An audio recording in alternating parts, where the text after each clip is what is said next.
ಮೂಲಕ ಒಂದು ನಮನವನ್ನು ಸಲ್ಲಿಸಬೇಕು. ಶಿವಾಜಿ ಮಹಾರಾಜರ ಒಂದು ಪ್ರತಿಮೆಗೆ ಇದೀಗ ಎಲ್ಲ ಮನೆಯರಿಂದ ಒಂದು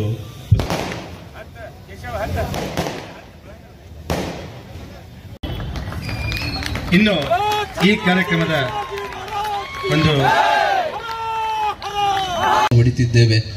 ಯಾಕೆ ಹೇಳಕ್ ಕುಂತೀನಿ ಅಂತಂದ್ರೆ, ನಮ್ಮವರು ಸಂಘಮಿಚ್ಛಧ್ವಂ ಭಾರತ ಅಂತ ಹೇಳಿದ್ರು. ಇಡೀ ಭಾರತ ನಡಿಬೇಕಾಗಿದ್ದ ಸಂಘ ಶಕ್ತಿಯಿಂದ ನಡೀತದೆ.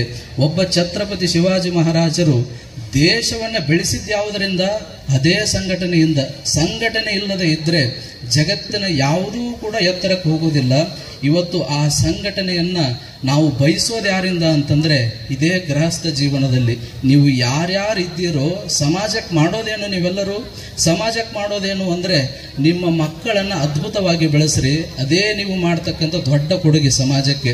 ಇವತ್ತು ಜಯಂತಿ ಮಾಡುವುದರ ಉದ್ದೇಶ ಏನು ಅಂದ್ರೆ, ಪೂರ್ವಜರ ಕಾಲದೊಳಗೆ ಆದರ್ಶ ಪುರುಷರು ಅಂತ ಇದ್ರು.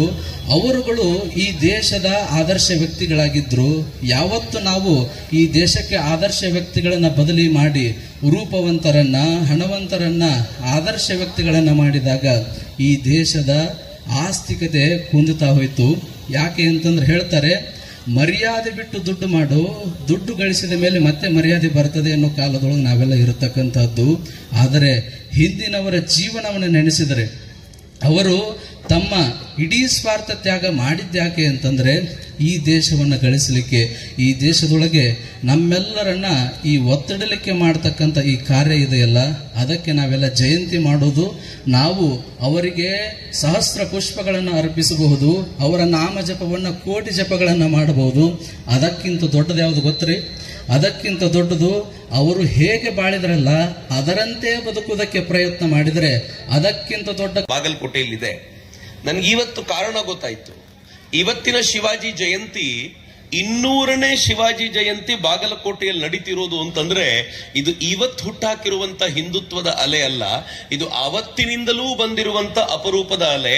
ಹೀಗಾಗಿ ಅದು ಎಲ್ಲ ಕಡೆಯಲ್ಲೂ ಕೂಡ ತನ್ನದ್ದೇ ಆದ ಪ್ರಭಾವವನ್ನು ಬೀರುತ್ತೆ ಅಂತ ನಾನು ಈ ಪರಂಪರೆಯನ್ನು ಹುಟ್ಟು ಹಾಕಿದ ಎಲ್ಲ ಕಡೆಯಲ್ಲೂ ಕೂಡ ಹಿಂದುತ್ವ ಇನ್ನಿಲ್ಲ ಎನ್ನುವಾಗಲೂ ಕೂಡ ಬಾಗಲಕೋಟೆಯಲ್ಲಿ ಅದನ್ನು ಉಳಿಸ್ಲಿಕ್ಕೆ ಪ್ರಯತ್ನ ಪಟ್ಟಿರುವ ಹಿಂದಿನಿಂದ ಇಂದಿನವರೆಗಿನ ಎಲ್ಲ ಸಂಘಟನೆಗಳ ಪ್ರಮುಖರಿಗೆ ನಾನು ಹೃದಯಪೂರ್ವಕವಾದ ನಮನಗಳನ್ನು ಸಮರ್ಪಿಸ್ತೇನೆ.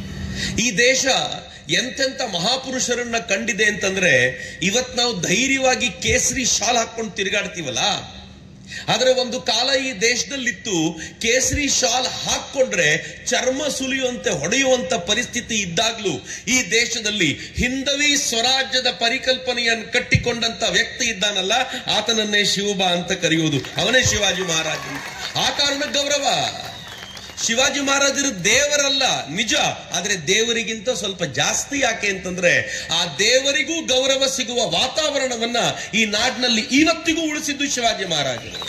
ಕವಿಯೊಬ್ಬ ಹೇಳ್ತಾನಲ್ಲ, ಇನ್ನು ಹಿಂದೂ ಸಮಾಜ ಇನ್ನು ತಲೆ ಎತ್ತಲಿಕ್ಕೆ ಸಾಧ್ಯ ಇಲ್ಲ ಅಂತಿದ್ದಾಗ ಅವುಗಳ ನಡುವಿನಿಂದ ಒಂದು ದನಿ ಎದ್ದು ಬಂತಲ್ಲ, ನಾನಿದ್ದೀನಿ ಕಣ್ರೋ, ಕಾಡ್ನಲ್ಲಿದ್ರೂ ಪರವಾಗಿಲ್ಲ, ಹಿಂದೂ ಸಾಮ್ರಾಜ್ಯವನ್ನ ಕಟ್ತೀನಿ ಅಂತ ಹೇಳಿದ್ದು ಶಿವಾಜಿ ಮಹಾರಾಜರು. ಅದು ಶಿವಾಜಿ ಮಹಾರಾಜರು. ಶಿವಾಜಿ ಮಹಾರಾಜರು ಹುಟ್ಟಿದ ಕಾಲಘಟ್ಟ ಹೆಂಗಿತ್ತು ಗೊತ್ತಾ? ಇವತ್ತು ಕೇಸರಿ ಶಾಲ್ ಹಾಕೊಂಡು ನಾವೆಲ್ಲ ಹಿಂದೂಗಳು ಅಂತೀವಿ, ಆದ್ರೆ ಆವತ್ತಿನ ಕಾಲಘಟ್ಟದಲ್ಲಿ ನಾನು ಗೌಡ ಆಗಿದ್ದೆ, ಮತ್ತೊಬ್ಬ ಬ್ರಾಹ್ಮಣ ಆಗಿದ್ದ, ಇನ್ನೊಬ್ಬ ಲಿಂಗಾಯತ ಆಗಿದ್ದ, ಇನ್ನೊಬ್ಬ ಮಹಾರ ಆಗಿದ್ದ, ಮತ್ತೊಬ್ಬನನ್ನ ದಲಿತ ಅಂತ ಮುಟ್ಟಿಸ್ಕೊಳ್ತಿರ್ಲಿಲ್ಲ, ಇನ್ನೊಬ್ಬನನ್ನ ದೂರ ನಿಲ್ಸಿರ್ತಿದ್ವಿ. ಒಬ್ಬನಿಗೂ ಪ್ರತಿಯೊಬ್ಬರಿಗೂ ತಮ್ಮ ಜಾತಿಯೇ ಮೇಲ್ಗೈ ಆಗಿದ್ದಾಗ ಎಲ್ಲರನ್ನೂ ಒಗ್ಗಟ್ಟುಗೂಡಿಸಿ ಒಗ್ಗಟ್ಟು ಮಾಡಿಸಿ ಹಿಂದವಿ ಸಾಮ್ರಾಜ್ಯ ಕಟ್ಟಬೇಕಪ್ಪ, ನಾವೆಲ್ಲ ಬೇರೆ ಬೇರೆಯಾದ್ರೆ ಬಟೆಂಗೆ ತೋ ಕಟೆಂಗೆ ಎನ್ನುವ ಸಂದೇಶವನ್ನ ಮೊದಲ ಬಾರಿಗೆ ಈ ನಾಡಿನಲ್ಲಿ ಕೊಟ್ಟಿದ್ದು ಶಿವಾಜಿ ಮಹಾರಾಜರು. ಮಿತ್ರ, ಶಿವಾಜಿ ಮಹಾರಾಜರು ಅವತ್ತೇ ತೋರಿಸಿಕೊಟ್ರು ಈ ನಾಡನ್ನ ಕಟ್ಟುವಂತ ಸಂಕಲ್ಪ ಹೇಗೆ ಮಾಡಬೇಕಾಗಿದೆ ಅಂತ. 18 ಬಗೆಯ ಭಿನ್ನ ಭಿನ್ನ ಜಾತಿಗಳ ಭಿನ್ನ ಭಿನ್ನ ಸಮಾಜದ ಆ ಮಾವಳಿ ಪೌರರನ್ನ ಒಟ್ಟುಗೂಡಿಸಿಕೊಂಡು ತನ್ನದ್ದೇ ಆದ ಒಂದು ಸೈನ್ಯವನ್ನ ಕಟ್ಟಿದ್ರು.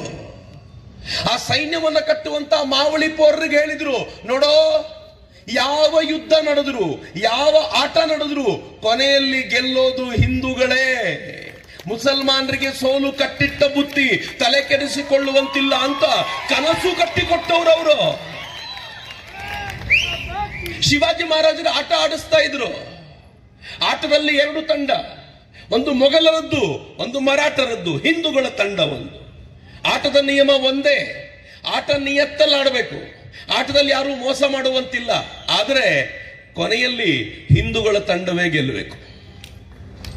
ಯಾಕೀಗೆ ಅಂತ ಕೇಳಿದ್ರೆ ಶಿವಾಜಿ ಮಹಾರಾಜರು ಹೇಳ್ತಾರೆ, ಚಿಕ್ಕಂದಿನಿಂದಲೇ ತಲೆಯಲ್ಲಿ ತುಂಬ್ತೀನಿ ಅವನಿಗೆ, ಗೆಲ್ಲೋದು ಕೊನೆಯಲ್ಲಿ ಯಾರಾದ್ರೂ ಇದ್ರೆ ಅದು ಹಿಂದೂಗಳೇ ಗೆಲ್ಲೋದು ಅಂತ ಅವನ ತಲೆಯಲ್ಲಿ ತುಂಬಬೇಕಾಗಿದೆ ಅಂತ ಶಿವಾಜಿ ಮಹಾರಾಜರು ತಲೆಯೊಳಗೆ ಹೊಕ್ಕಿಸಿದ್ರಲ್ಲ. ಹೀಗಾಗಿ ಆ ಮರಾಠ ಸಮಾಜ ಎದ್ದು ನಿಲ್ತು. ಹೇಗೆ ಎದ್ದು ನಿಲ್ತು? ಎದುರಿಗೆ ಪ್ರವಾಹದೋಪಾದಿಯಲ್ಲಿ ಬಂದ ಮೊಘಲರನ್ನ ಅಟ್ಟಾಡಿಸಿ ಬಡಿದು ಕೊಂದು ಔರಂಗಜೇಬ, ಯಾರು ಮೊಘಲರ ಅತ್ಯಂತ ಶ್ರೇಷ್ಠ ರಾಜ ಅಂತ ಕರೆಯಲ್ಪಡ್ತಾನೋ, ಔರಂಗಜೇಬ ನೆಮ್ಮದಿಯಿಂದ 1 ದಿನ ನಿದ್ದೆ ಮಾಡಲಿಕ್ಕೆ ಬಿಡದೇ ಇರೋರು ಯಾರಾದ್ರೂ ಇದ್ದಾರೆ ಅಂತಂದ್ರೆ ಅದು ದಕ್ಷಿಣದ ಹಿಂದೂ ಸಮಾಜ, ಅದು ಮರಾಠರ ನೇತೃತ್ವದಲ್ಲಿ ಕಟ್ಟಿದ ಹಿಂದೂ ಸಮಾಜ. ಹೆಮ್ಮೆ ಪಡಬೇಕಲ್ಲ ನಾವು ಇದಕ್ಕೆ. ಶಿವಾಜಿ ಮಹಾರಾಜರು ಹುಟ್ಟಿದ ಕಾಲಘಟ್ಟ ಹೆಂಗಿತ್ತು ಗೊತ್ತಾ? ಹಿಂದೂಗಳ ಕುರಿತಂತ ಒಳ್ಳೆ ಭಾವನೆಯನ್ನ ಎತ್ತಿ ಕಟ್ಟಿಬಿಟ್ಟಿದ್ರು. ಹೆಂಗ್ ಹೇಳಿದ್ರು ಅಂತಂದ್ರೆ, ಹಿಂದೂಗಳು ದೇವರಂತವ್ರು, ಶರಣಾಗತರಾದ್ರೆ ನಿಮ್ಮ ಎಲ್ಲ ತಪ್ಪುಗಳನ್ನ ಮನ್ನಿಸಿ ಬಿಡ್ತಾರೆ, ಆಮೇಲೆ ಬೇಕಿದ್ರೆ ಬೆನ್ನಿಂದ ಚೂರಿ ಹಾಕ್ಬಿಡಿ ಪರವಾಗಿಲ್ಲ ಅಂತ. ಆಕ್ರಮಣ ಮಾಡಿದ ಘೋರಿ ಪೃಥ್ವಿರಾಜ ಚೌಹಾಣನ ಎದುರಿಗೆ ಸೋತ್ ಹೋದ. ಪೃಥ್ವಿರಾಜ್ ಚೌಹಾಣನ ಎದುರಿಗೆ ಶರಣಾಗತನಾದ.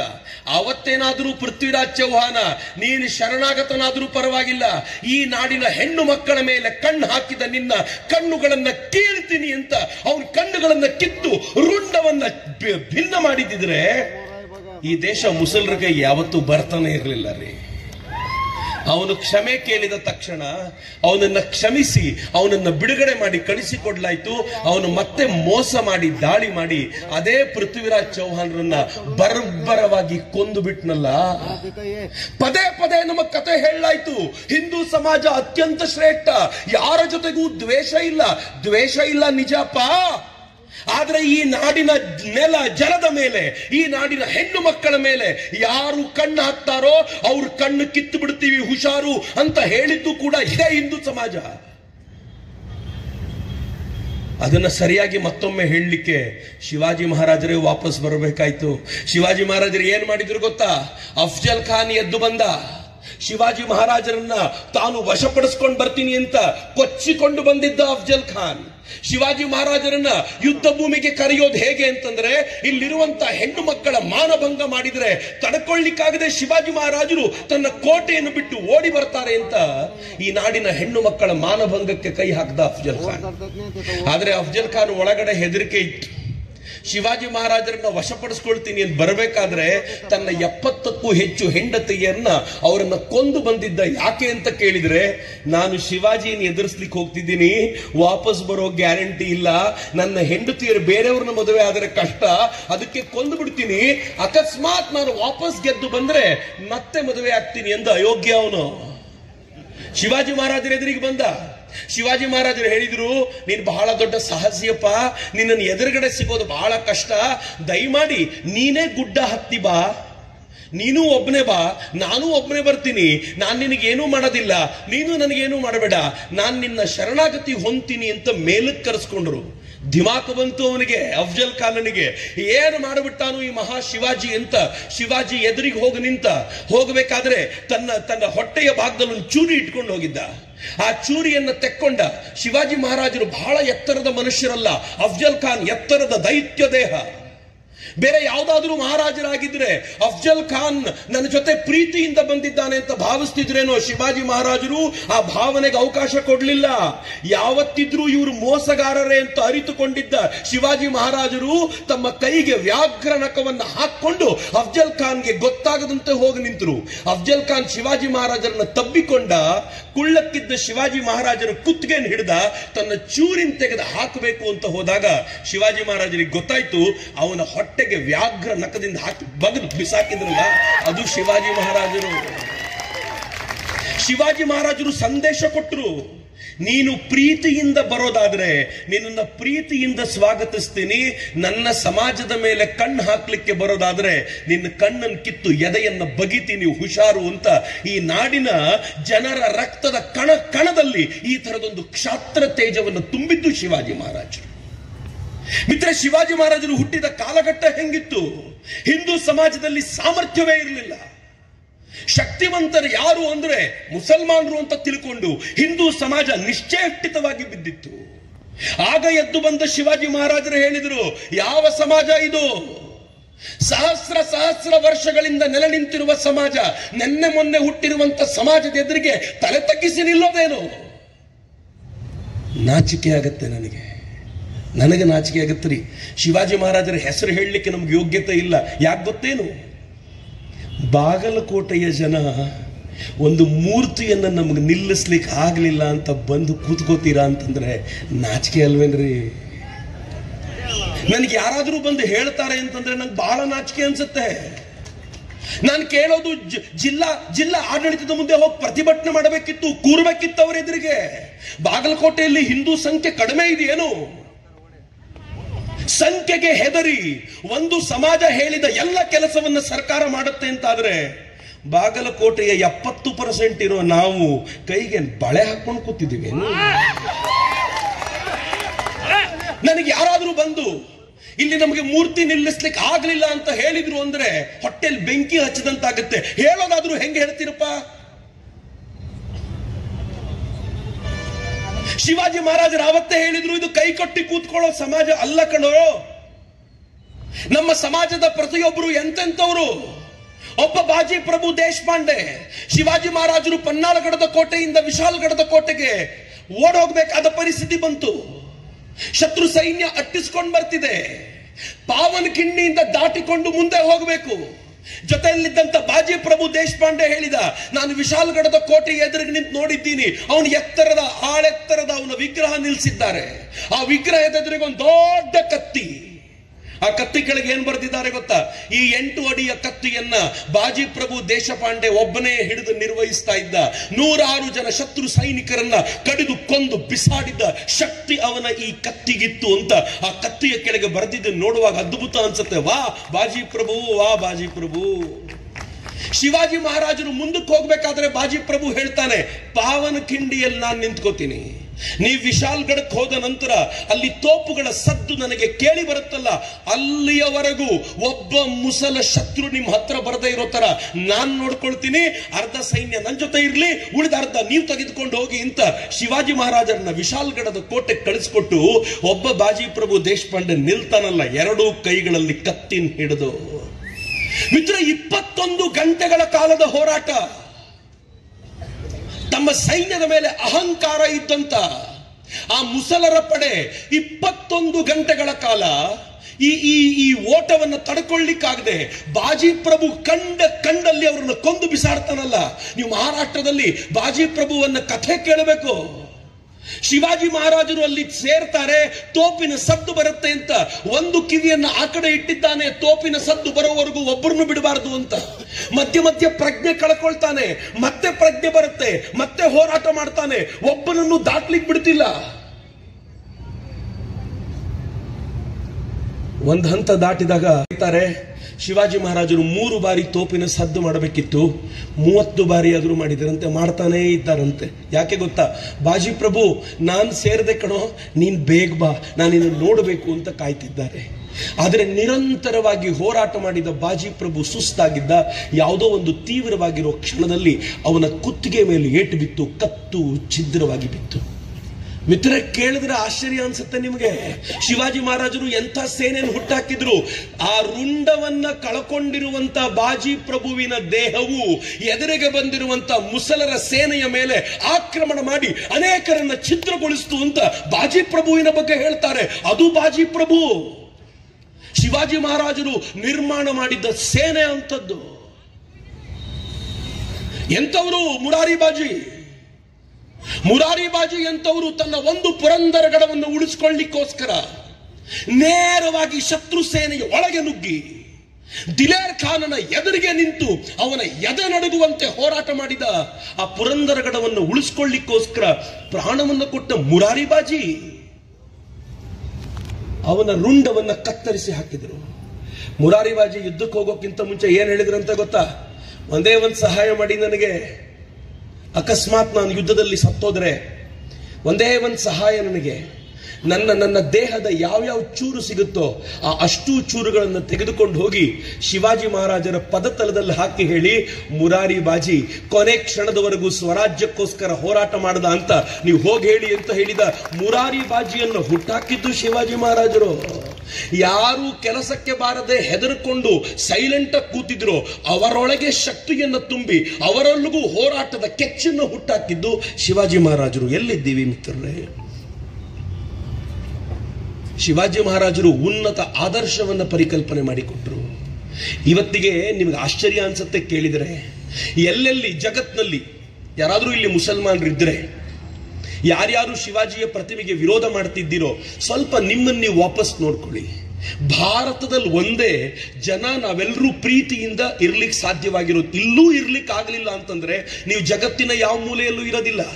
ಇಂಗ್ಲೆಂಡ್ ನಲ್ಲಿ ಅದಾಗಲೇ ಒಳಗೆ ಬಂದಿರೋ ಮುಸಲ್ಮಾನರನ್ನು ಓಡಿಸಿ ಅಂತ ಕೂತಿದ್ದಾರೆ, ಇಟಲಿಯಲ್ಲಿ ಓಡಿಸಿ ಅಂತ ಕೂತಿದ್ದಾರೆ, ಜರ್ಮನಿಯಲ್ಲಿ ಓಡಿಸಿ ಅಂತ ಕೂತಿದ್ದಾರೆ, ಜಪಾನ್ನಲ್ಲಿ ಓಡಿಸಿ ಅಂತ ಕೂತಿದ್ದಾರೆ, ಚೈನಾದಲ್ಲಿ ಮುಸಲ್ಮಾನರಿಗೆ ಉಯ್ಗುರು ಪ್ರಾಂತ್ಯದಲ್ಲಿರುವಂತ ಮಸೀದಿಗಳನ್ನು ಒಡೆದು ಬಿಸಾಕ್ತಿದ್ದಾರೆ, ಚೈನಾದಲ್ಲಿ ಕುರಾನ್ ಅನ್ನ ಬದಲಾಯಿಸಿ ನಾವು ಹೇಳದಂತೆ ಕೇಳಬೇಕು ಎನ್ನುವಂತ ಮಾತುಗಳನ್ನ ಚೈನಾದಲ್ಲಿ ಹೇಳಲಿಕ್ಕೆ ಶುರು ಮಾಡಿದ್ದಾರೆ. ಅಮೆರಿಕದ ಅಧ್ಯಕ್ಷ ಟ್ರಂಪ್ ತುಂಬಾ ಸ್ಪಷ್ಟವಾಗಿ ಹೇಳಿದ್ದಾನೆ, ಯಾರ್ಯಾರು ಅನೈತಿಕವಾಗಿ ಇಲ್ಲೀಗಲ್ ಆಗಿ ನಮ್ಮ ಅಮೆರಿಕನ್ ಎಂಟರ್ ಮಾಡಿದ್ದೀರೋ ಎಲ್ಲ ಮುಸಲ್ಮಾನರನ್ನ ಓಡಿಸ್ತೀನಿ ಅಂತ ನೇರವಾಗಿ ಹೇಳಿದ್ದಾನೆ. ಯಾಕೆ ಅಂದ್ರೆ ಅವ್ರಿಗೆ ಬದುಕೋದು ಗೊತ್ತಿಲ್ಲ ಅಂತ. ಆದ್ರೆ ಯಾವ್ಯಾವ ದೇಶಕ್ಕೆ ಭಾರತೀಯರು ಹೋಗಿದ್ದಾರೋ ಜಗತ್ತಿನ ಜನ ಭಾರತೀಯರ ಹಿಂದೂಗಳ ಕಾಲು ತೊಳೆದು ನೀರು ಕುಡಿತಾರೆ. ಯಾಕೆ ಅಂತಂದ್ರೆ ಎಲ್ಲಿಯವರೆಗೂ ಭಾರತೀಯರು ಇರ್ತಾರೋ ಅಲ್ಲಿವರೆಗೂ ಈ ದೇಶ ಸಮೃದ್ಧವಾಗುತ್ತೆ ಅಂತ ಹಿಂದೂ ಸಮಾಜದ ಬಗ್ಗೆ ಗೌರವ ಇದೆ ಅನ್ನೋ ಕಾರಣಕ್ಕೆ. ಈ ಗೌರವದ ಪರಿಕಲ್ಪನೆಯನ್ನು ನಮ್ಮೊಳಗೆ ಹುಟ್ಟಾಕಿದ್ದು ಶಿವಾಜಿ ಮಹಾರಾಜರೇ. ಶಿವಾಜಿ ಮಹಾರಾಜರ ಮರಾಠ ಸೇನೆಯ ರೂಲ್ ಏನಿತ್ತು ಗೊತ್ತಾ?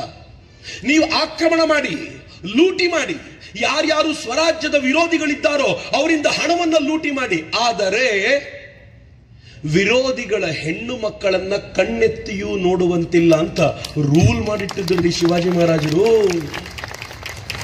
ದಲೇರ್ ಖಾನನ ಮಗಳನ್ನ, ಪುರಂದರಗಡದ ಹೊರಗಡೆ ಡೇರೆ ಹಾಕೊಂಡು ಕೂತಿದ್ದ ದಲೇರ್ ಖಾನನ ಮಗಳನ್ನ ಅಪಹರಿಸಿಕೊಂಡು ಹೋದರು. ಮರಾಠರು ಅಪಹರಿಸಿಕೊಂಡು ಹೋದ್ರು ಅಂತ ದಲೇರ್ ಖಾನ್ ಕೋಪಿಸಿಕೊಂಡಿದ್ರೆ, ಅಪಹರಿಸಿಕೊಂಡು ಹೋಗಿದ್ದು ಮರಾಠರಲ್ಲ, ದಲೇರ್ ಖಾನ್ ಜೊತೆಯಲ್ಲಿದ್ದವನೇ ಮತ್ತೊಬ್ಬ ಅವಳನ್ನು ಅಪಹರಿಸಿಕೊಂಡು ಹೋಗಿರ್ತಾನೆ. ಮರಾಠರ ಸೇನೆ ಇದು ನಮಗೆ ಕೆಟ್ಟ ಹೆಸರು ತರುತ್ತೆ ಅಂತ ಗೊತ್ತಾಗಿ ಅವನನ್ನು ಅಟ್ಟಿಸ್ಕೊಂಡು ಹೋಗಿ ಆ ಹೆಣ್ಮಗಳನ್ನ ಬಿಡಿಸ್ಕೊಂಡು ಬಂದು ಒಂದು ಸುಂದರವಾಗಿರುವಂತ ಅರಮನೆಯಲ್ಲಿ ಅವಳನ್ನು ಇಡ್ತಾರೆ. ಶಿವಾಜಿ ಮಹಾರಾಜರು ಪ್ರತಿದಿನ ಏನ್ ಹೇಳ ಕಳಿಸ್ತಾರೆ ಗೊತ್ತಾ? ಮಗು ಹೆದರ್ಕೊಳ್ಬೇಡ, ನೀನ್ ದಲೇರ್ ಖಾನನ ಮಗಳು ಅಂದ್ರೆ ನನ್ನ ಮಗಳಿದ್ದಂತೆ, ನಿನ್ನನ್ನು ಗೌರವದಿಂದ ನೋಡಿ ಸಮಯ ಬಂದಾಗ ನೀನು ಅಪ್ಪನ ಬಳಿಗೆ ತಲುಪಿಸ್ತೀನಿ ಅಂತ ಧೈರ್ಯ ತುಂಬಿ ಕಳಿಸ್ತಾರೆ. ದಲೇರ್ ಖಾನ್ ಅಂತ ದಲೇರ್ ಖಾನ್ ಹೇಳ್ತಾನೆ, ಶಿವಾಜಿಯಂತೆ ಬದುಕೋದನ್ನು ನಮ್ಗೆ ಯಾರು ಕಲಿಸ್ಲೇ ಇಲ್ಲ ನೋಡಿ ಅಂತ. ಹಿಂದೂ ಸಮಾಜ ಹಿಂಗ್ ಬದುಕಿತ್ತು ರೀ. ಶಿವಾಜಿ ಮಹಾರಾಜರು ನಮ್ಮೊಳಗೆ ಏನ್ ಮಾಡಿದ್ರು ಗೊತ್ತೇನು? ಇನ್ನೇನು ಮಾಡಲಿಲ್ಲ, ಸ್ವರಾಜ್ಯದ ಪರಿಕಲ್ಪನೆಯನ್ನು ನಮ್ಮ ತಲೆಯಲ್ಲಿ ಹುಟ್ಟಾಕಿದ್ರು. ಇವತ್ತೇನಾದ್ರೂ ಭಾರತ ಸ್ವತಂತ್ರವಾಗಿ ನಿಂತಿದೆ ಅಂತಂದ್ರೆ ಅದಕ್ಕೆ ಕಾರಣ ಶಿವಾಜಿ ಮಹಾರಾಜರು ನಮ್ಮೊಳಗೆ ಹುಟ್ಟು ಹಾಕಿದ ಕಲ್ಪನೆಯ ಕಾರಣ ಮಾತ್ರ. ಶಿವಾಜಿ ಮಹಾರಾಜರ ಕಲ್ಪನೆ ಹೆಂಗ್ ಕಟ್ಟಿಕೊಟ್ಟು ಗೊತ್ತಾ? ಶಿವಾಜಿ ಮಹಾರಾಜರು ಸ್ವರಾಜ್ಯ ಅಂದ್ರು, ಮುಂದೆ ಬಂದಂತ ತಿಲಕರು ಸ್ವರಾಜ್ಯ ನನ್ನ ಜನ್ಮಸಿದ್ಧ ಹಕ್ಕು ಅಂತಂದ್ರು. ಶಿವಾಜಿ ಮಹಾರಾಜರು ಸ್ವರಾಜ್ಯ ಅಂತಂದ್ರು, ಸಾವರ್ಕರ್ ಅದೇ ಸ್ವರಾಜ್ಯದ ದುಂದುಬಿಯನ್ನ ಇಡೀ ಜಗತ್ನಲ್ಲಿ ಮೊಳಗಿಸಿದರು. ಶಿವಾಜಿ ಮಹಾರಾಜರು ಸ್ವರಾಜ್ಯ ಅಂದ್ರು, ಕಾಶ್ಮೀರದಿಂದ ಕನ್ಯಾಕುಮಾರಿಯವರೆಗೆ ಬ್ರಿಟಿಷರ ವಿರುದ್ಧ ಏಕರಸವಾಗಿ ಭಾರತೀಯರು ಹೋರಾಟ ಮಾಡಲಿಕ್ಕೆ ಅದು ಬೀಜಪ್ರಾಯವಾಯಿತು. ಇವತ್ತು ಸ್ವತಂತ್ರವಾಗಿದ್ದೀವಿ ಅಂತಂದ್ರೆ ಅದು ಶಿವಾಜಿ ಮಹಾರಾಜರು ಕೊಟ್ಟ ಭಿಕ್ಷೆ ಕಣ್ರಿ ನಮಗೆ. ಇಂಥ ಶಿವಾಜಿ ಮಹಾರಾಜರ ಪ್ರತಿಮೆ ಸ್ಥಾಪನೆ ಮಾಡಲಿಕ್ಕೆ ಪರ್ಮಿಷನ್ ತಗೋಬೇಕಾ? ಪರ್ಮಿಷನ್ ಇದ್ರು ತಂದು ನಿಲ್ಲಿಸ್ಲಿಕ್ಕೆ ನಾವು ಇಷ್ಟು ವರ್ಷ ಕಾಯ್ಬೇಕಾ? ಮಾತಾಡ್ತಾ ಮಾತಾಡ್ತಾ ಬಹುಶಃ ಭಾಂಡ್ಗೆಯವ್ರು ಹೇಳಿದ್ರು ಅನ್ಸುತ್ತೆ, ಶಿವಾಜಿ ಮಹಾರಾಜರು ಮತ್ತು ಬಸವೇಶ್ವರರ ಪ್ರತಿಮೆ ಒಂದು ಶೆಡ್ನಲ್ಲಿ ಬಿದ್ದಿದೆ ಅಂತ. ಕೇಳಬೇಕಾದ್ರೇ ಸಂಕಟ ಅನ್ಸತ್ರಿ ನನ್ಗೆ. ಯಾವ ಬಸವಣ್ಣ ಆಧ್ಯಾತ್ಮಿಕತೆಯ ಡಿಂಡಿಮವನ್ನ ಇಡೀ ನಾಡಿಗೆ ಕೊಟ್ಟರು, ಬಾರಿಸಿದ್ರು, ಅಂತ ಬಸವಣ್ಣನವರ ಮೂರ್ತಿ ಶೆಡ್ನಲ್ಲಿ ಬಿದ್ದಿರ್ಬೇಕಾ? ಅಂತ ಶಿವಾಜಿಯವರ ಮೂರ್ತಿ ಶೆಡ್ನಲ್ಲಿ ಬಿದ್ದಿರ್ಬೇಕಾ? ಇದು ಅವಮಾನ ಮಿತ್ರರೇ. ಈ ಅವಮಾನ ಇವತ್ತು ಮಾತ್ರ ಅಲ್ಲ, ಈ ಅವಮಾನ ಭಾರತದಲ್ಲಿ ಯಾವತ್ತಿಗೂ ನಡೀತಾ ಇದೆ. ನಂಗೆ ಬಹಳ ದುಃಖದ ಸಂಗತಿ ಇದೆ. ಈ ದೇಶದಲ್ಲಿ ಎಷ್ಟು ಮೋಸಗಾರರಿದ್ದಾರೆ ಅಂತಂದ್ರೆ, ಶಿವಾಜಿ ಮಹಾರಾಜರ ಕಾಲದ ಮೋಸ ಅಷ್ಟೇ ಅಲ್ಲ, ಇವತ್ತಿಗೂ ಮೋಸಗಾರರು ತುಂಬಿಕೊಂಡಿದ್ದಾರೆ. ಹಿಂದುತ್ವದ ವಿರೋಧಕ್ಕೆ ನಿರಂತರವಾಗಿ ನಿಂತವರು ಯಾವತ್ತಿಗೂ ಇರ್ತಾರೆ. ನಾನಿದನ್ನು ಪೊಲಿಟಿಕಲ್ ಮಾಡ್ಲಿಕ್ಕೆ ಇಚ್ಛೆ ಪಡಲ್ಲ, ಆದರೆ ಹಿಂದುತ್ವದ ವಿಚಾರ ಬಂದಾಗ ನನಗೆ ಯಾವ ಪಾರ್ಟಿಯೂ ಕಣ್ಣಿಗೆ ಕಾಣೋದಿಲ್ಲ ರೀ. ಹಿಂದುತ್ವ ಒಂದೇ ಎಲ್ಲಕ್ಕಿಂತಲೂ ಮುಖ್ಯ, ಉಳಿದು ಎಲ್ಲರೂ ಫಾಲೋ ಮಾಡಬೇಕು. ಆದರೆ ಪ್ರಾಮಾಣಿಕವಾಗಿ ಯೋಚನೆ ಮಾಡಿ, ಹಿಂದೂಗಳು ಮದುವೆ ಆದರೆ ಹೇಗೆ ಮದುವೆ ಆಗಬೇಕು? ಹಿಂದೂಗಳು ಆಸ್ತಿ ಕೊಟ್ಟಾಗ ಹೆಣ್ಮಕ್ಳಿಗೆ ಎಷ್ಟು ಕೊಡಬೇಕು, ಗಂಡು ಮಕ್ಕಳಿಗೆ ಎಷ್ಟು ಕೊಡಬೇಕು?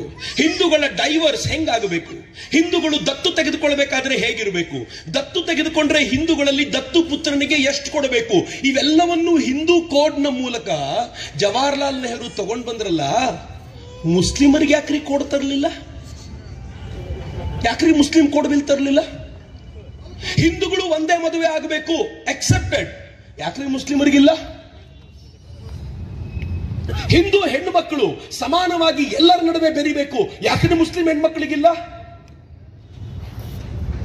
ಮೊದಲ ಬೀಜಾವಾಪನೆ ಮಾಡಿ ಹೇಳಿದ್ರು, ಮುಸಲ್ಮಾನರು ಹಿಂದೂಗಳಿಗಿಂತ ಯಾವತ್ತೂ ಮೇಲಿರಬೇಕು ಅಂತ ಜವಾಹರ್ಲಾಲ್ ನೆಹರು ಒಂದು ಬೀಜ ಹಾಕಿಟ್ಟು ಹೋದ್ರು. ಆ ಇಡೀ ಕುಟುಂಬ ಹಿಂಗ್ ಮಾಡ್ಕೊಂಡು ಬಂದಿದೆ. ಇಂದಿರಾ ಗಾಂಧಿ ಬಂದ್ರು, ಮಗಳು ಏನ್ ಮಾಡಿದ್ಲು ಗೊತ್ತಾ? ಸಂವಿಧಾನದಲ್ಲಿ ಸೆಕ್ಯುಲರ್ ಅನ್ನೋ ಪದ ಇರಲಿಲ್ಲ. ಈ ಎಮರ್ಜೆನ್ಸಿ ತಗೊಂಡು ಬಂದಾಗ ಸೆಕ್ಯುಲರ್ ಪದ ಯಾಕೆ ಇರಲಿಲ್ಲ ಗೊತ್ತಾ? ಸೆಕ್ಯುಲರ್ ಪದ ಬೇಕು ಅಂತ ಅಂಬೇಡ್ಕರ್ ಬದುಕಿದ್ದಾಗಲೇ ಸಂವಿಧಾನದ ಸಭೆಯಲ್ಲಿ ಚರ್ಚೆಗೆ ಬಂತು. ಅಂಬೇಡ್ಕರ್ ಹೇಳಿದ್ರು, ಸೆಕ್ಯುಲರ್ ಪದವನ್ನ ಸೇರಿಸೋದಕ್ಕೆ ನನ್ನ ವಿರೋಧ ಇದೆ.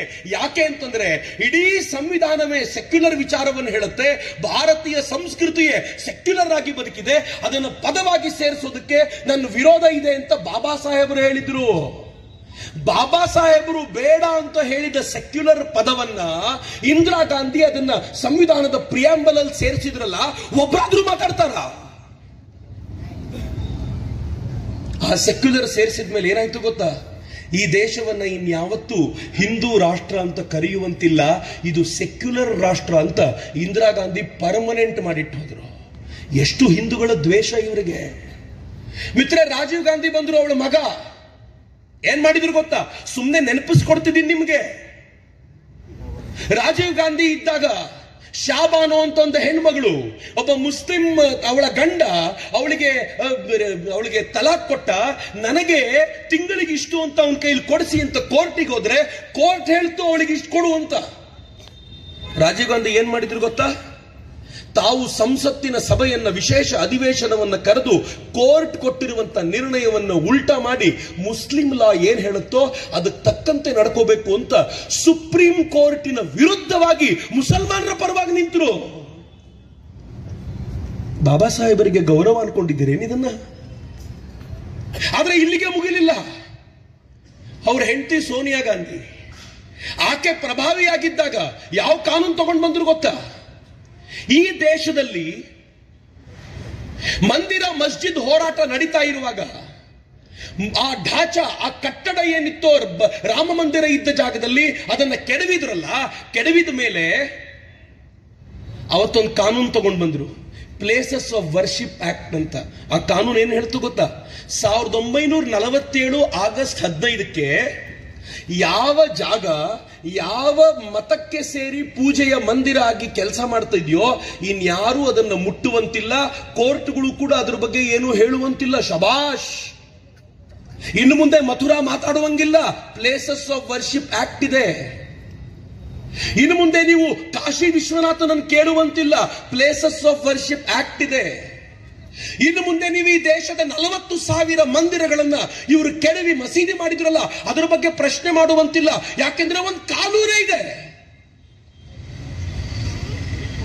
ಅವ್ರ ಕಾಲದಲ್ಲಿ ತಂದ್ರು ಅಂತ ಸುಮ್ಮನಾಗದಾದ್ರೆ, ರಾಹುಲ್ ಗಾಂಧಿ ಕಾಲದಲ್ಲಿ ವಕ್ಫ್ ಆಕ್ಟ್ ನಮ್ಮ ತಲೆ ಮೇಲೆ ತಂದು ಕುಕ್ಕರಿಸಿದ್ರಲ್ಲ. ಮಿತ್ರ, ವಕ್ಫ್ ಆಕ್ಟ್ ಹೆಂಗಿದೆ ಗೊತ್ತಾ? ಒಬ್ಬ ಮುತಾವಲಿ ಇವತ್ತು ಬಂದು ವಕ್ಫ್ನ ಕಮಿಟಿಯಲ್ಲಿರುವಂತ ವಕ್ಫ್ನ ಲೀಡರ್ ಆಗಿರುವಂತ ಒಬ್ಬ ಮುತಾವಲಿ ಬಂದು, ಇವತ್ತು ನೀವೇನ್ ಜಾಗ ಕಟ್ಟಿದಿರಲ್ಲ ಪ್ರೋಗ್ರಾಮ್ ಮಾಡ್ತಿದ್ದೀರಲ್ಲ, ಈ ಜಾಗ ಒಂದು ಕಾಲದಲ್ಲಿ ನವಾಬರು ನಮಗೆ ಕೊಟ್ಟಿದ್ದು, ಹೀಗಾಗಿ ಇದು ನಮಗೆ ಸೇರಿದ್ದು ಅಂತಂದ್ರೆ ನೀವು ಫೈಟ್ ಮಾಡೋಂಗೆ ಇಲ್ಲ ರೀ. ನಿಮ್ಮ 5 ಎಕರೆ ಜಮೀನು ಇದು ಇಲ್ಲಿನ ಮುಸಲ್ಮಾನರಿಗೆ ಸೇರಿದ್ದು, ವಕ್ಫಿಗೆ ಸೇರಿದ್ದು ಅಂತ ಅವ್ರೇನಾದ್ರೂ ಹೇಳಿದ್ರೆ ನೀವು ಎಲ್ಲಿಗೆ ಹೋಗ್ಬೇಕು? ಹೈಕೋರ್ಟ್ಗೆ ಹೋಗುವಂತಿಲ್ಲ, ಸುಪ್ರೀಂ ಕೋರ್ಟ್ಗೆ ಹೋಗುವಂತಿಲ್ಲ. ಎಲ್ಲಿಗೆ ಹೋಗಬೇಕು ಗೊತ್ತಾ? ಕಾಂಗ್ರೆಸ್ ಗವರ್ಮೆಂಟ್ ಹೇಳ್ತು ಈ ವಕ್ಫ್ದೇ ಒಂದು ಟ್ರಿಬ್ಯುನಲ್ ಇರುತ್ತೆ, ಒಂದು ಕೋರ್ಟ್ ಇರುತ್ತೆ, ನೀವು ಅಲ್ಲಿಗೆ ಹೋಗಿ ನಿಮ್ಮ ವಿಚಾರವನ್ನು ಇಡಬೇಕು. ಆ ಟ್ರಿಬ್ಯುನಲ್ ಒಪ್ಕೊಂಡ್ರೆ ನಿಮ್ ಜಾಗ ವಾಪಸ್ ಪಡಿಬಹುದು. ಶಬಾಷ್. ತೋಳದ ಹತ್ರ ಹೋಗಿ ನಾಯಿ ನ್ಯಾಯ ಕೇಳೋದು ಉಂಟೇನ್ರಿ? ಮೊಲ ಹೋಗಿ ತೋಳದ ಹತ್ರ ನನಗೆ ದಯವಿಟ್ಟು ನ್ಯಾಯ ಕೊಡಪ್ಪ ಅಂತ ಕೇಳಿದ್ರೆ ತೋಳ ನ್ಯಾಯ ಕೊಡುತ್ತೆ ಅನ್ಕೊಂಡಿದ್ದೀರಾ? ಇಂಥದ್ದೊಂದು ಕಾನೂನು ಮಾಡಲಾಯ್ತು. ಅದರ ಪರಿಣಾಮ ಇವತ್ತಿ ದೇಶದಲ್ಲಿ ಲಕ್ಷಾಂತರ ಎಕರೆ ಜಮೀನನ್ನ ವಕ್ಫ್ ತನ್ನದಾಗಿಸಿಕೊಂಡು ಕೂತ್ಕೊಂಡಿದ್ಯಲ್ಲ, ಯಾರು ತಂದಿದ್ದು ಕಾನೂನನ್ನ? ಮಿತ್ರ, ಬರೀ ಹಿಂದೂ ಧರ್ಮದ ವಿಚಾರವಾಗಿ ಅಷ್ಟೇ ಅಲ್ಲ, ಇವರ ಹಿಂದೂ ಧರ್ಮದ ದ್ವೇಷ ಎಂತದ್ದು ಅಂತಂದ್ರೆ, ಮಹಾಕುಂಭಕ್ಕೆ ನಾವು ಹೋಗಿ ಸ್ನಾನ ಮಾಡ್ಕೊಂಡು ಬಂದ್ರೆ ಈ ನಾಡಿನ ಒಬ್ಬ ರಾಜಕಾರಣಿ ಏನ್ ಪ್ರಶ್ನೆ ಮಾಡ್ತಾರೆ ಗೊತ್ತಾ? ಮಹಾಕುಂಭಕ್ಕೆ ಹೋದ್ರೆ ಬಡತನ ಹೋಗುತ್ತಾ? ಸ್ನಾನ ಮಾಡಿದ್ರೆ ಬಡತನ ಹೋಗುತ್ತಾ? ಅವರೇನೋ ಬಡತನ ಹೋಗುತ್ತಾ ಅಂತ ಕೇಳಿದ್ರು. ಅವ್ರ ಮಗ ಟ್ವೀಟ್ ಮಾಡಿ ಹೇಳಿದ, ಮಹಾಕುಂಭಕ್ಕೆ ಹೋಗಿ ಸ್ನಾನ ಮಾಡಿದ್ರೆ ಪಾಪವೂ ಪರಿಹಾರ ಆಗೋದಿಲ್ಲ ಅಂತ. ಅನೇಕ ಹಿಂದೂಗಳು ಕೋಪಿಸ್ಕೊಂಡ್ರು, ಕೂಗಾಡಿದ್ರು. ಆದ್ರೆ ನಾನಂದೇ ಕೋಪಿಸ್ಕೊಳ್ಬೇಕಾಗಿಲ್ಲ. ಅವರು ತಮ್ಮ ಕಾಂಗ್ರೆಸ್ನ ಕೋಪವನ್ನೆಲ್ಲ ಈ ತರ ತೋರಿಸಿದ್ದಾರೆ ಅಂತ ಅವ್ರಿಗೆ ಅರ್ಥ ಆಗಲಿಲ್ಲ. ಮಿತ್ರ, ಬಹಳ ಜನರಿಗೆ ಗೊತ್ತಿಲ್ಲ. ಮಲ್ಲಿಕಾರ್ಜುನ್ ಖರ್ಗೆ ಅವರು ಪ್ರಶ್ನೆ ಮಾಡಿದ್ದು ನನ್ನನ್ನ ನಿಮ್ಮನ್ನಲ್ಲ. ಮಲ್ಲಿಕಾರ್ಜುನ್ ಖರ್ಗೆ ಅವರು ಕೇಳಿದ್ದೇನು ಅಂತಂದ್ರೆ, 1918ರಲ್ಲಿ ಮಹಾತ್ಮ ಗಾಂಧೀಜಿ ಕುಂಭಮೇಳಕ್ಕೆ ಹೋಗಿ ಸ್ನಾನ ಮಾಡಿದ್ರಲ್ಲ, ಅವ್ರ ಪಾಪ ಪರಿಹಾರ ಆಯ್ತಾ? ದೇಶ ವಿಭಜನೆ ಮಾಡಿದ ಪಾಪ ಪರಿಹಾರ ಆಯ್ತಾ ಅಂತ ಅವ್ರು ಕೇಳ್ತಿರೋದು ಮಹಾತ್ಮ ಗಾಂಧೀಜಿಗೆ. ಅವ್ರಿಗೆ ಇನ್ನೇನಿಲ್ಲ. ಮಲ್ಲಿಕಾರ್ಜುನ್ ಖರ್ಗೆ ಯಾರಿಗೆ ಕೇಳ್ತಿದ್ದಾರೆ ಗೊತ್ತಾ? ಅವ್ರು ಕೇಳ್ತಿರೋದು 1954ರಲ್ಲಿ ಕುಂಭಮೇಳಕ್ಕೆ ಹೋಗಿ ಮೊದಲನೇ ಬಾರಿಗೆ ಇಡೀ ಕುಂಭ ಸ್ಥಾನವನ್ನ ರಾಜಕೀಯ ಪ್ರೇರಿತಗೊಳಿಸಿದಂತ ಜವಾಹರ್ಲಾಲ್ ನೆಹರು ಇದ್ರಲ್ಲ. ಈ ದೇಶದಲ್ಲಿ ಹಿಂದೂ ಕೋಡ್ ಬಿಲ್ ಅನ್ನ, ಆನಂತರ ಅನೇಕ ಹಿಂದೂ ವಿರೋಧಿ ಕೆಲಸಗಳನ್ನ ಮಾಡಿದ ಜವಾಹರ್ಲಾಲ್ ನೆಹರು ಪಾಪ ಹೋಯ್ತಾ ಅಂತ ಜವಾಹರ್ಲಾಲ್ ನೆಹರು ಪ್ರಶ್ನೆ ಮಾಡಿರೋದ. ಅವ್ರು ಪ್ರಶ್ನೆ ಮಾಡಿರೋದು ನನಗೆ ನಿಮಗೆ ಅಲ್ಲ. ಅವ್ರು ಕೇಳ್ತಿರೋದು ಇಂದಿರಾ ಗಾಂಧಿಗೆ. 1970ರ ದಶಕದಲ್ಲಿ ಲಾಲ್ ಬಹದ್ದೂರ್ ಶಾಸ್ತ್ರಿ ಅವರು ತೀರ್ಕೊಂಡಾಗ, 65ರ ದಿಕ್ಕಿನಲ್ಲಿ ತೀರ್ಕೊಂಡಾಗ ಅವರ ಅಸ್ಥಿಯನ್ನು ತೆಗೆದುಕೊಂಡು ಅಲ್ಲಿಗೆ ಹೋಗಿದ್ಯಲ್ಲವ ನೀನು? ಅಲ್ಲಿ ಅದನ್ನ ಹಾಕಿ ಸ್ನಾನ ಮಾಡಿ ಬಂದ್ಯಲ್ಲ, ನಿನ್ನ ಪಾಪ ಪರಿಹಾರ ಆಯ್ತಾ ಅಂತ ಇಂದಿರಾ ಗಾಂಧಿಗೆ. ಸೋನಿಯಾ ಗಾಂಧಿ ಗೊತ್ತೇ ಆಗ್ಲಿಲ್ಲ. ಮಲ್ಲಿಕಾರ್ಜುನ್ ಖರ್ಗೆ ಕೇಳಿದ್ ಸೋನಿಯಾ ಗಾಂಧಿಗೆ, ಅಮ್ಮ ತಾಯಿ, ಅಟಲ್ ಬಿಹಾರಿ ವಾಜಪೇಯಿ ಪ್ರಧಾನಮಂತ್ರಿ ಆಗಿದ್ದಾಗ ಕುಂಭಮೇಳಕ್ಕೆ ಹೋಗಿ ಮುಳುಗ್ ಹಾಕಿ ಬಂದಿದ್ಯಲ್ಲ, ನಿನ್ನ ಇಷ್ಟೂ ದಿನದ ಪಾಪ ಪರಿಹಾರ ಆಯ್ತಾ ತಾಯಿ ಅಂತ ಅವ್ರಿಗೆ ಕೇಳಿರೋ ಪ್ರಶ್ನೆ. ಕಾಂಗ್ರೆಸ್ನವ್ರು ಚಪ್ಪಳೆ ಹೊಡ್ಕೊಂಡು ಕೇಳಿದ್ರು, ಅಯ್ಯೋ ಎಂತ ಪ್ರಶ್ನೆ ಕೇಳ್ಬಿಟ್ರು ಅಂತ. ಪ್ರಶ್ನೆ ಕೇಳಿದ್ ಇವ್ರಿಗೆ ಅಂತ ಗೊತ್ತಾಗ್ಲಿಲ್ಲ. ಮಲ್ಲಿಕಾರ್ಜುನ್ ಖರ್ಗೆ ಒಂದು ಗೂಗ್ಲಿ ಹಾಕಿದ್ರು, ಇವತ್ತಿನವರೆಗೂ ಗೂಗ್ಲಿ ಹಾಕಿದ್ದಾರೆ ಅಂತ ಯಾರಿಗೂ ಗೊತ್ತೇ ಆಗ್ಲಿಲ್ಲ. ಏನ್ ಅವಸ್ಥೆ ಇದೆ ನೋಡಿ ಅವರದ್ದು. ಆದ್ರೆ ಎಂತ ಹಿಂದೂ ದ್ವೇಷ ಇವರದ್ದು. ಹಿಂದೂಗಳ ರಾಮ ಮಂದಿರ ಇವರಿಗೆ ಆಗಲಿಲ್ಲ, ಇವ್ರು ಹೋಗಲಿಲ್ಲ.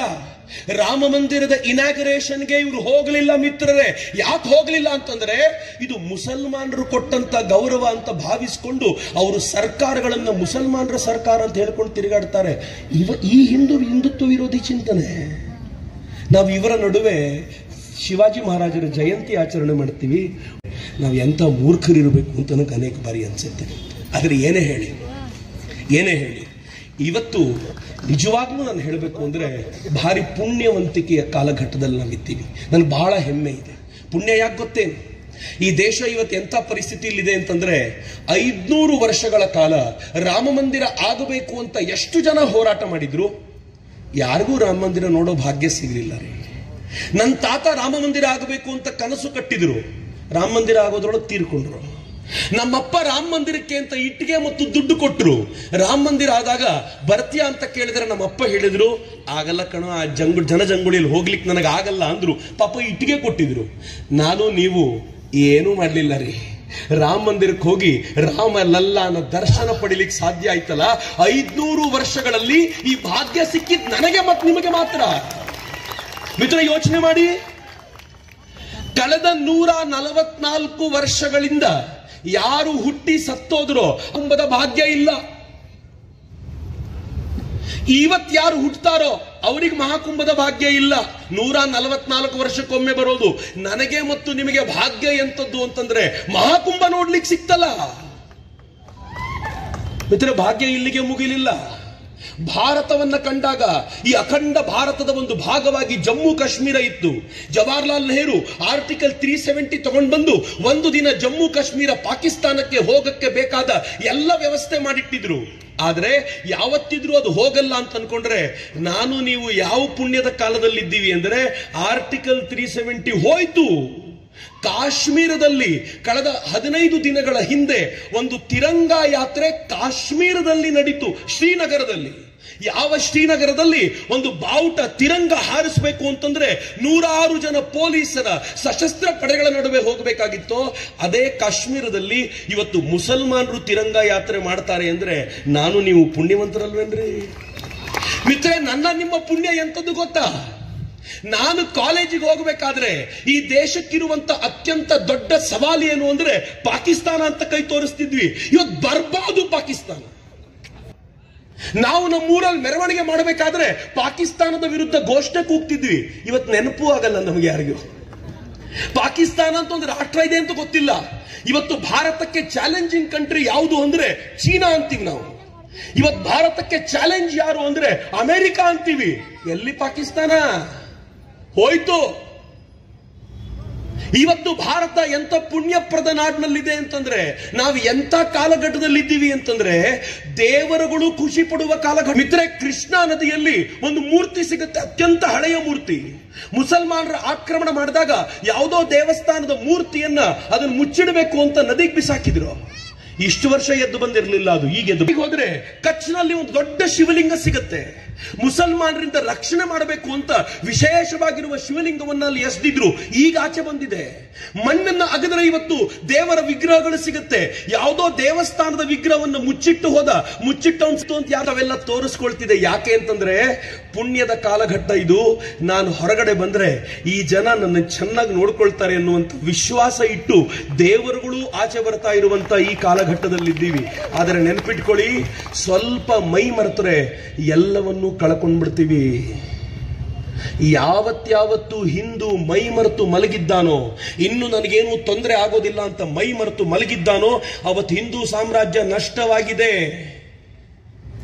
ನಮ್ಮದ್ದೇ ಕೃಷ್ಣದೇವರಾಯರು ತೀರ್ಕೊಂಡ ನಂತರ ಅಳಿಯ ರಾಮರಾಯರು ಅದ್ಭುತವಾಗಿರುವ ಸಾಮ್ರಾಜ್ಯವನ್ನ ಕಟ್ಟಿದ್ರು.